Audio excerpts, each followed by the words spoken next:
Bonjour mes amis, que Dieu vous bénisse tous, que l'Esprit du Seigneur Jésus-Christ, la pensée du Seigneur Jésus,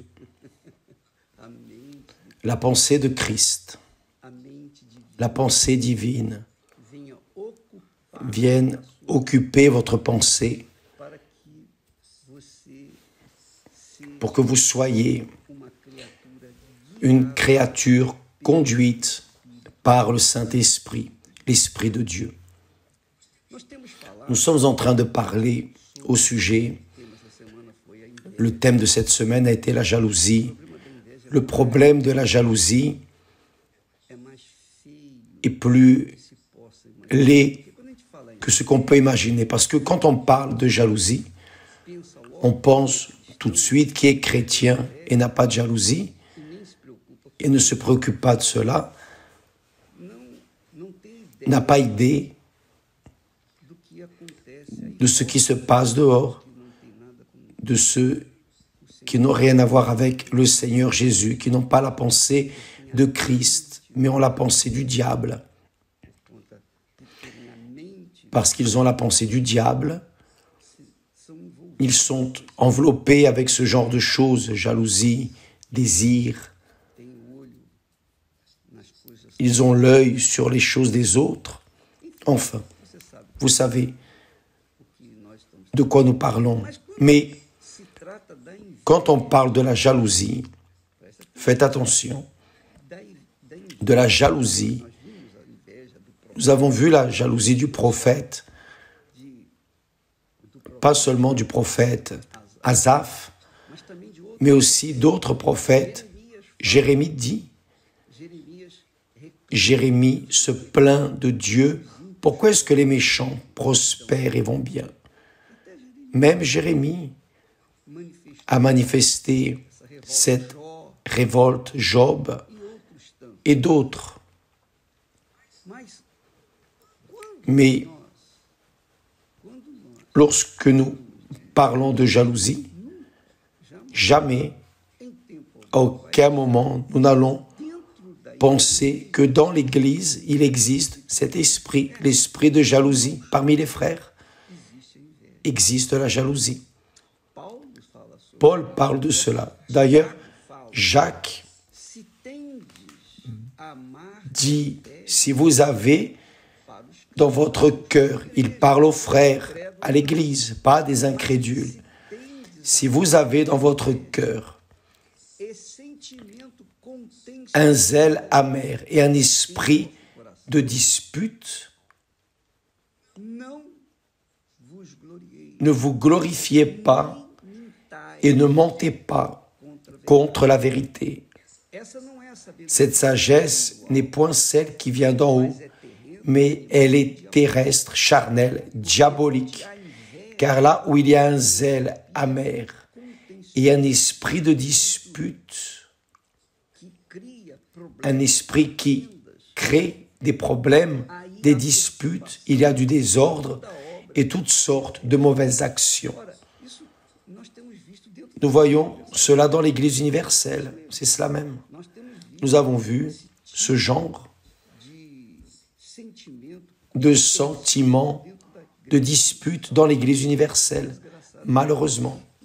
Mais que peut-on faire? Nous n'avons pas le pouvoir de contrôler ce qu'il y a dans les cœurs, dans les pensées sales.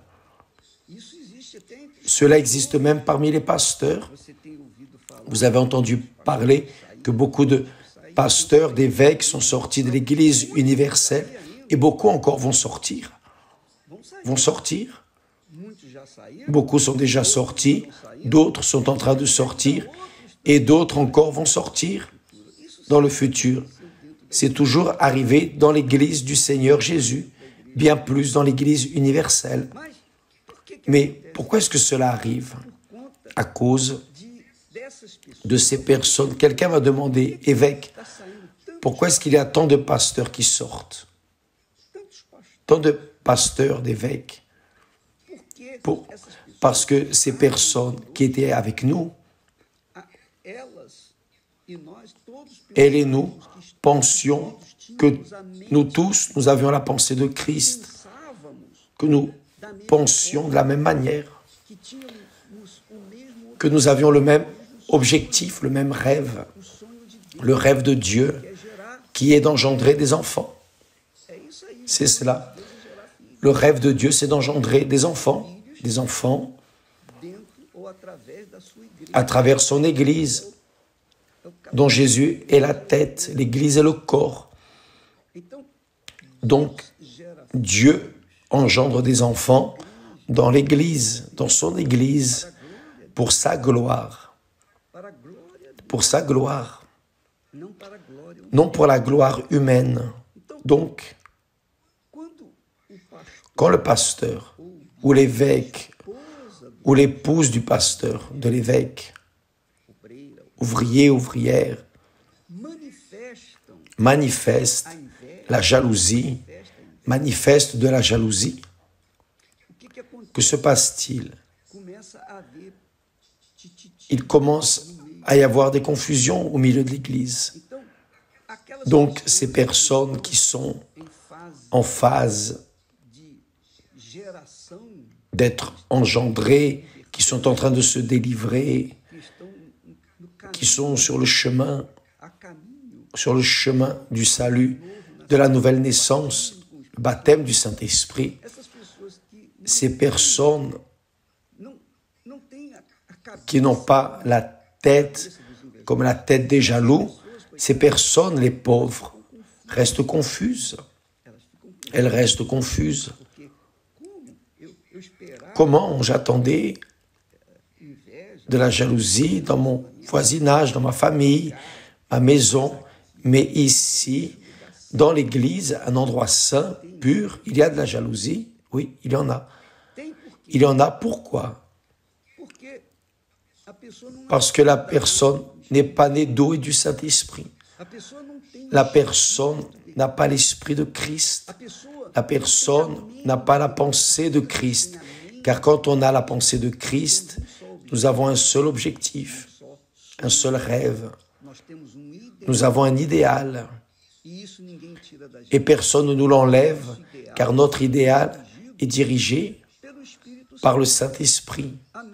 La pensée de Christ, le Saint-Esprit, c'est la pensée du Seigneur Jésus.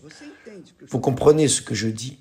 Donc, quand la personne n'a pas la pensée de Christ, c'est difficile de garder une relation. Donc, ni de mariage, il y a même le mariage ne résiste pas quand les deux n'ont pas la même pensée. Même les frères d'une famille, d'une même maison ne s'entendent quand ils n'ont pas la même pensée. Personne n'arrive à se maintenir uni avec une pensée divisée. Jésus a dit, personne, nul ne peut servir Dieu et Mammon.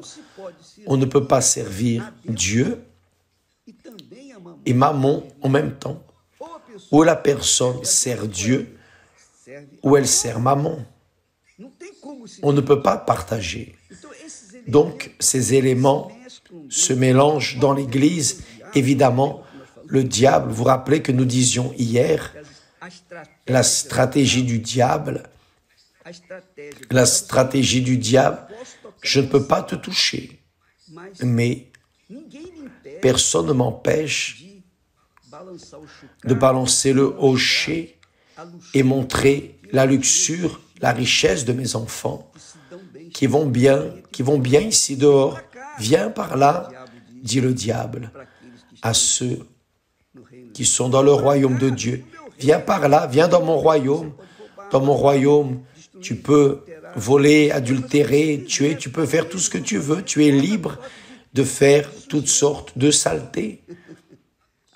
Et la personne, la pauvre, qui est infantile, qui n'est pas née de Dieu, qui n'a pas conscience que ce bruit du hocher est une voix de Satan. Donc, il suscite des problèmes dans les personnes qui ne sont pas nées de Dieu, qui n'ont pas la pensée de Christ. Encore. Donc, vous voyez beaucoup de personnages. Je suis sorti de l'église. J'étais à l'église depuis que j'avais 16 ans. À 16 ans, je suis sorti parce qu'il n'était pas né de Dieu. Mais il y a ceux aussi qui sont dès leurs 10 ans, 4 ans, 6 ans et demeurent. Pourquoi? Parce qu'ils ont été scellés du Saint-Esprit, marqués par Dieu. Ils se maintiennent fermes jusqu'à la fin. C'est arrivé avec moi. Donc, je sais ce que c'est. À 19 ans, je me suis converti et dès lors, plus jamais, je suis sorti de la présence de Dieu. Plus jamais, je suis sorti du royaume de Dieu. J'ai failli beaucoup de fois, mais grâce à Dieu, le Seigneur m'a préservé. Parce que d'une manière certaine, il m'a conservé, je suis là. Aujourd'hui, pour enseigner ceux qui viennent derrière moi. Donc, quand vous entendez parler que le pasteur tel est sorti, l'épouse, l'évêque, ce sont des personnes qui sont sorties parce qu'elles n'avaient pas la même pensée que celle que nous avons. Vous me regardez, vous m'accompagnez. Depuis combien d'années parlons-nous, enseignons-nous, orientons-nous, prêchons-nous, prions-nous, enfin, essayons d'aider les personnes.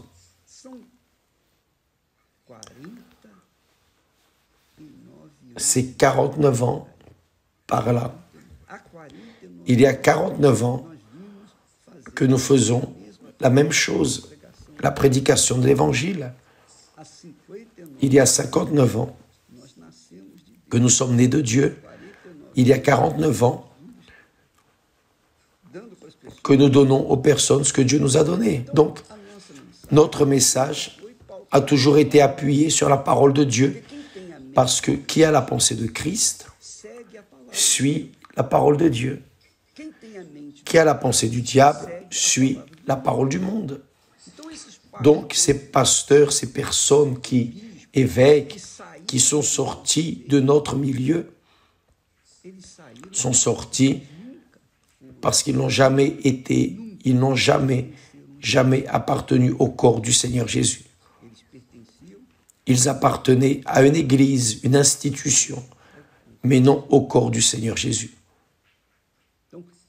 Donc ces personnes sont sorties, pourquoi?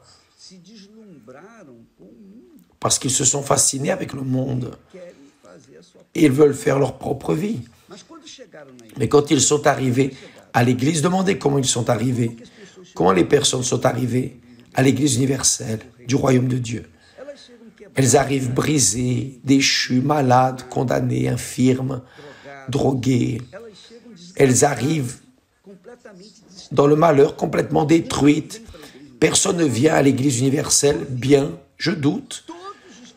Tous ceux qui arrivent à l'église universelle arrivent avec leur vie littéralement détruite, condamnée. Et le travail de ceux qui ont la pensée du Seigneur Jésus et transmettent cette pensée aux personnes qui viennent,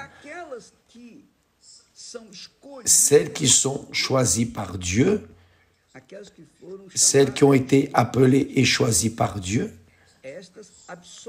elles absorbent la pensée de Christ et s'unissent à nous pour essayer d'aider ceux qui souffrent dehors. Mais il y a les messagers, enfants de l'enfer, qui sont plantés dans l'Église. Nous recevons tout le monde. Nous recevons toutes les personnes. Donc, il est naturel qu'il y ait des personnes qui réellement, malheureusement, après un temps, après qu'elles ont grossi, qu'elles sont bien satisfaites, saines, guéries, délivrées de leurs vices, ayant construit leur famille, là, elle commence à mettre les ongles. C'est le travail de Satan. Il arrive, il a réussi à enlever des personnes de l'Église, mais certainement que ces personnes qui sont sorties, Dieu a permis. Le diable n'a pas toute cette liberté. Il enlève celles qui n'étaient pas de Dieu. Parce que si elles étaient de Dieu, elles resteraient. Mais comme elles ne le sont pas, elles partent. Donc, je pourrais ici faire une liste énorme d'ex-évêques, ex-épouses. Vous pouvez vérifier. Normalement, quand le pasteur ou l'évêque sort de l'église, la première chose qu'il fait, c'est trouver une nouvelle femme. Parce que dans l'église universelle, il faut le pasteur doit être bien marié. S'il n'est pas bien marié, il ne peut pas être pasteur. Il ne peut pas être sur la ligne de front. Il doit être bien marié. Parce que l'épouse, dans le cas, c'est la fiancée, c'est sa première brebis. Et s'il ne prend pas soin de sa brebis, sa première brebis, et qu'elle se détourne, ou il défait le mariage, c'est parce qu'il y a quelque chose de mauvais. S'il ne peut pas prendre soin de son propre foyer, comment va-t-il prendre soin de la vie des autres? Prêcher l'évangile qu'il ne vit pas.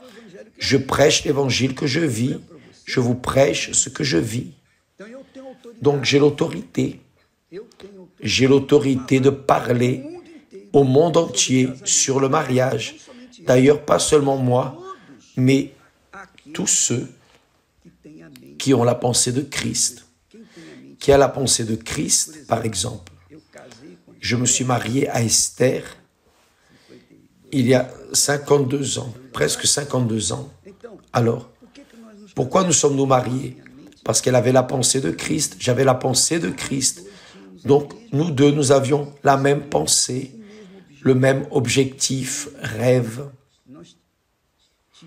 Nous avons eu un mariage très heureux. Nous avons un mariage que nous pouvons sanctifier le nom du Seigneur Jésus. Pourquoi? Parce que nous avons le même esprit, la même pensée, la pensée de Christ. Si nous n'avions pas la pensée de Christ, nous nous serions déjà séparés. Parce que ou elle aurait et moi pas, ou j'aurais et elle non, quelque chose ne peut pas arriver. Quand il y a la pensée de Christ, la même pensée, quand il n'y a pas, il y a division. Pour cette raison, beaucoup de pasteurs sortent, ouvriers, ouvrières, des personnes qui n'avaient pas la pensée de Christ. Jésus a dit, celui qui est né d'eau et de l'esprit, celui qui est né d'eau et d'esprit entre dans le royaume de Dieu. Celui qui est né de l'esprit est esprit. Il est spirituel, il a la pensée de Dieu. Qui ne naît pas de l'esprit n'a pas la pensée de Christ et évidemment reste parmi nous pendant un temps. Mais après, il part pour tenter de faire sa propre vie sur le dos de la négociation, de la foi qu'il n'a pas. Et là, vous voyez beaucoup qui sont déchus, prostrés, perturbés, qui sont retournés dans les drogues, les vices, sont revenus à la boue, comme dit le texte. Que peut-on faire? Je ne peux rien faire. Les personnes sont libres pour suivre le Seigneur Jésus ou non. Les personnes sont libres. Maintenant, qui a le Saint-Esprit est serviteur et esclave du Seigneur Jésus. Il a le privilège, le plaisir de servir le Seigneur Jésus pour toute sa vie. Ce qui se passe avec nous. Donc, mes chers amis, ne vous impressionnez pas lorsque vous voyez que le pasteur est sorti de l'église Et quand il sort en train de tirer. Il parle plein de choses contre l'Église universelle, contre l'évêque Macedo, l'évêque tel. Ne vous préoccupez pas, non, je suis responsable de cette administration spirituelle. Je suis responsable. Et lorsqu'il sort, ou lorsque nous excluons, parfois nous excluons pour un mauvais comportement, à cause d'un comportement qui ne combine pas avec ce qui est prêché dans l'Écriture sacrée. Vous pouvez vérifier et confirmer que nous n'utilisons pas des textes sacrés isolés, des textes hors du contexte. Nous utilisons toute l'Écriture sacrée. Nous parlons de Genèse à Apocalypse. Et toujours, nous appuyons nos discours, nos enseignements, nos orientations sur la parole de Dieu. Mes livres, tous combinent les uns aux autres. Pourquoi? Parce que le message a été extrait des Écritures sacrées. Donc, notre pensée, la pensée de Christ, mais la pensée de ces personnes.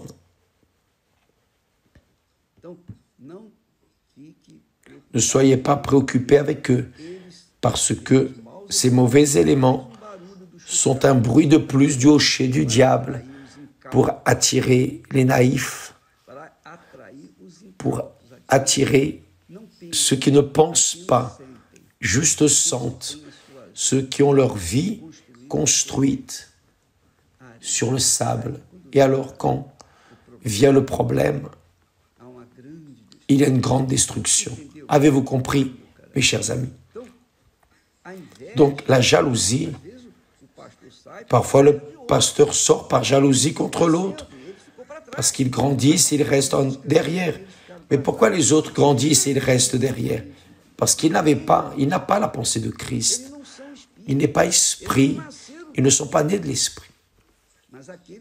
Mais ceux qui développent, qui avancent, ont la pensée de Christ. Mais ils n'ont pas avancé. Ils n'avancent pas 20, 30, 40 ans, mais tout le temps. Parce que le temps d'église ne veut pas dire que la personne a un temps de converti, non. C'est le temps qu'elle a la pensée de Christ, non. Parfois, la personne est depuis 50 ans dans une dénomination, une église, mais elle n'est pas née de Dieu. Elle n'a pas la pensée de Christ. Donc, arrive un moment où la personne se fatigue. Et elle retourne à la boue. C'est la réalité. Malheureusement, c'est la réalité. Donc, il y avait de la jalousie dans l'Église. Jacques parle à ce sujet. Si vous avez dans votre cœur un zèle amer, Jacques parle précisément de cela. Paul aussi parle. La jalousie entre les frères. La jalousie vient depuis Caïn et Abel, voyez. Le premier bébé né dans ce monde a eu de la jalousie de son frère, Abel. Que peut-on faire? Que Dieu vous bénisse tous. D'ici peu, nous allons vers l'hôtel à 9h30. Moi, Esther, nous serons ensemble ici pour passer ce que Dieu nous a donné à ceux qui veulent recevoir. Que Dieu vous bénisse au nom du Seigneur Jésus. Amen.